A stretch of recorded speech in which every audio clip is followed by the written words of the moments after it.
And that's how I found out there was no Santa Claus.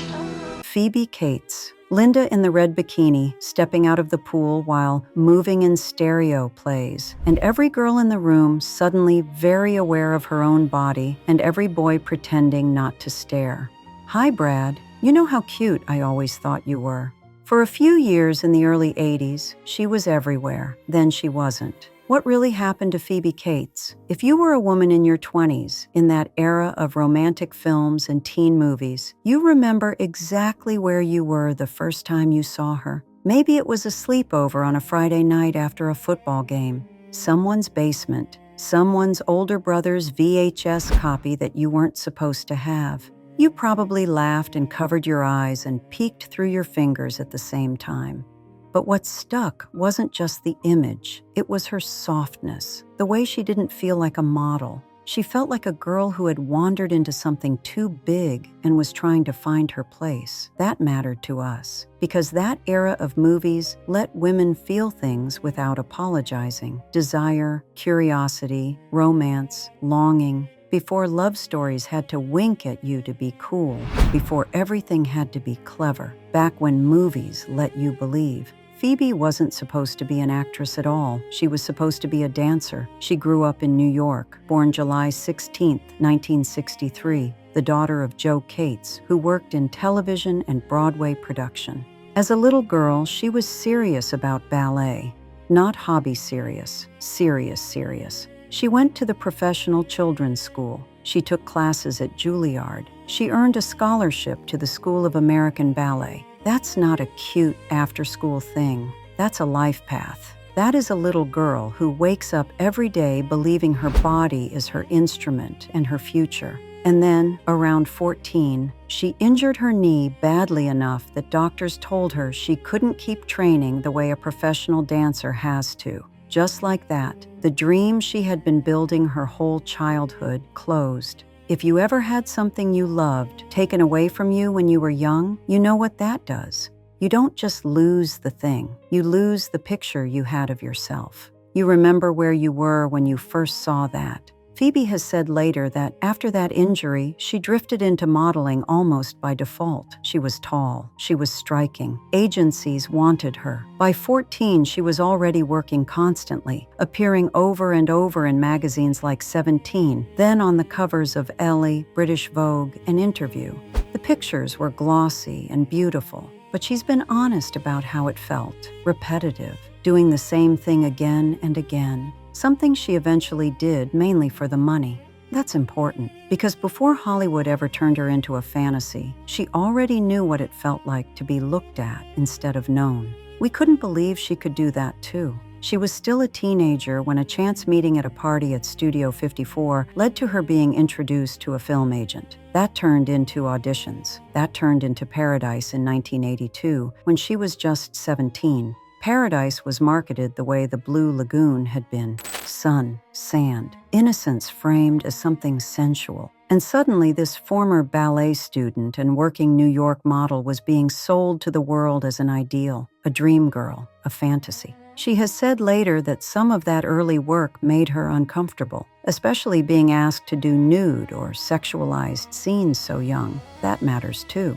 because when we watched her, many of us were close to her age. We were working things out as well, what it meant to be seen, what it meant to be wanted, what it cost. We watched it together and talked about it for weeks. Then, the next year, she did Fast Times at Ridgemont High, 1982, and that was different. You remember it, the mall, the food court, the movie theater, the way Judge Reinhold's voice changes when he says her name, Linda, and of course the pool scene, which became famous in a way that almost swallowed everything else. But if you watch the whole movie again now, what stays with you is how gentle she is, how kind, how Linda is sexual, yes, but also open, vulnerable, hurt when she realizes the boy she trusted was bragging about her, the way she sits on that dugout bench afterward, quiet, wounded, still trying to hold on to her dignity. You probably felt that in your chest, because that era of films didn't just sell fantasy.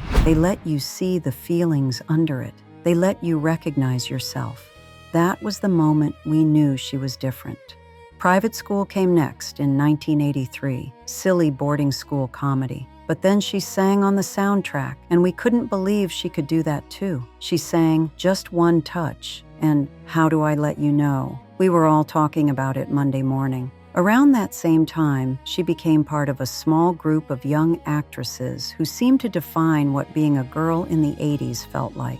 Not untouchable, not porcelain, real. You watched them with your girlfriends, on couches, passing bowls of popcorn, passing tissues, talking about boys after, talking about what you wanted. Those movies were not something you watched alone. They were something you shared, and Phoebe was right there in the middle of that. Your girlfriends probably still quote that line. In 1984, she did Gremlins. If Fast Times made her an icon, Gremlins made her beloved. Kate, working behind the counter, talking about her small town, falling for Billy. And then that scene in the kitchen when she tells the story about finding her father in the chimney on Christmas morning. The music drops. Her voice softens. Now I know why there is no Santa Claus. You didn't expect that in a movie about little monsters. And yet there she was, grounding it, giving it weight, making a silly film feel strangely human. That was one of her gifts. She could bring warmth into anything. She could make even the lightest movie feel like it had a heart. Gremlins was a hit. In 1984, she also did the miniseries Lace. This was huge. 33 million people watched. She played Lily, a movie star looking for her birth mother. You remember the scene. She stands in front of 3 older women in an exotic location and says the line, "Which one of you bitches is my mother?" We talked about it for weeks. It was scandalous and bold, and exactly what we wanted to say to the world sometimes. Looking back now, you can see it was building to something.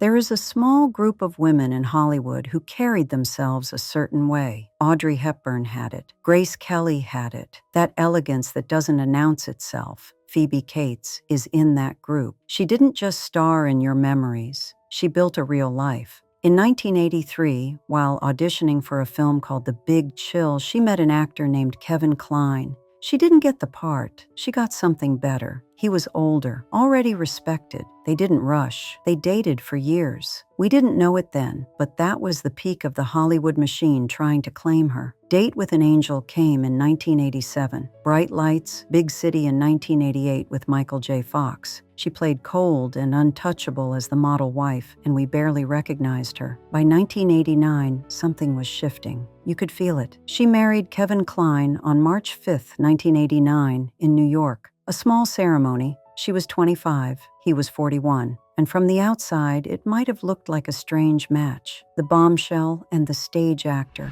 But everyone who knew them said the same thing. They were calm together. They made each other laugh. They were grounded. If you were watching from afar, you might remember thinking it was nice, maybe even comforting. In an era when so many celebrity relationships burned hot and exploded, here was this quiet one. No scandals, no tabloid wars, just 2 people who seemed to choose each other every day. They had their first child, Owen, in 1991, their daughter, Greta, in 1994. Watching it now hits different. And this is where the story shifts. Because instead of trying to hold on to the pace of Hollywood, she slowed it. She made a choice that at the time surprised people. Shag came out in 1989. You probably wore out your tape of that one. It was about girlfriends and a last weekend together. It felt like our lives. Then Drop Dead Fred in 1991. If you were a woman who had ever felt like the responsible one, the one who swallowed things, the one who was told to behave, that movie hit differently. Elizabeth all buttoned up, haunted by her childhood imaginary friend, and then Fred crashing through her adult life. The scene in the restaurant when she finally screams. The scene in the bedroom when she sobs, "You are not real." And he says, "I am to you." That movie didn't always get kind reviews, but it found its people, especially women, especially girls who grew up to be women who had learned to be good at being contained.